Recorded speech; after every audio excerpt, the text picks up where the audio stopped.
Wayne Barnes receives death threats in the wake of Rugby World Cup final. Polly Barnes, the wife of Wayne, has said that the Rugby World Cup final referee received death threats after the match on Saturday. Wayne Barnes took charge of the showpiece event between the All Blacks and the Springboks at the Stade de France at the weekend.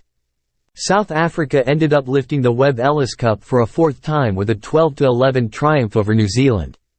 The big calls. With a game that tight, there was inevitably debate over some of the decisions made, which saw Sam Cane sent off, Shannon Frizzell yellow-carded and Bach duo Shah Khaleesi and Cheslin Kolbe sin binned.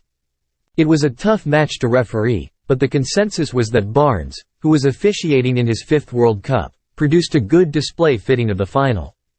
That didn't stop New Zealanders from taking their anger out on the referee, with Polly confirming that her husband had been the subject of death threats. "What a vile atmosphere at the Stade de France. It's just a game heads," she wrote on social media.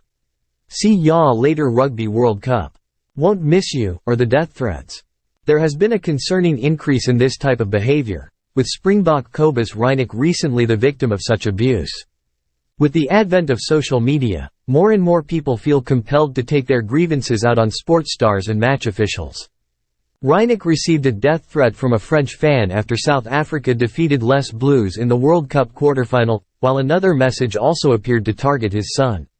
More threats towards Barnes. This is not the first time Barnes has been subjected to online threats, with South African fans targeting him and his family in November 2022. The Springboks had lost to France in the end-of-year tour when Boks director of rugby Rassie Erasmus released a series of videos on social media which appeared to criticize the referee.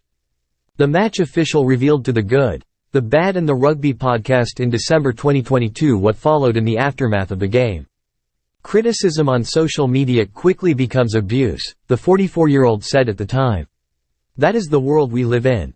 That is social media. But I make the decision to be a referee, make the decision to be on social media.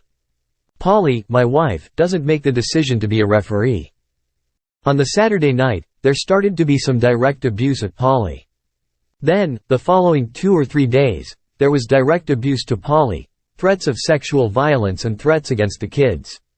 That takes it to a different level. When you've done 100 games, you think you can prepare for most things. You can't prepare for that. It's been a couple of weeks. I don't mind people criticizing my performance and, if they want to abuse me directly, that's their choice. But that wasn't just a line that was crossed. You couldn't even see the line, it had gone that far. It affects you and it affects your family.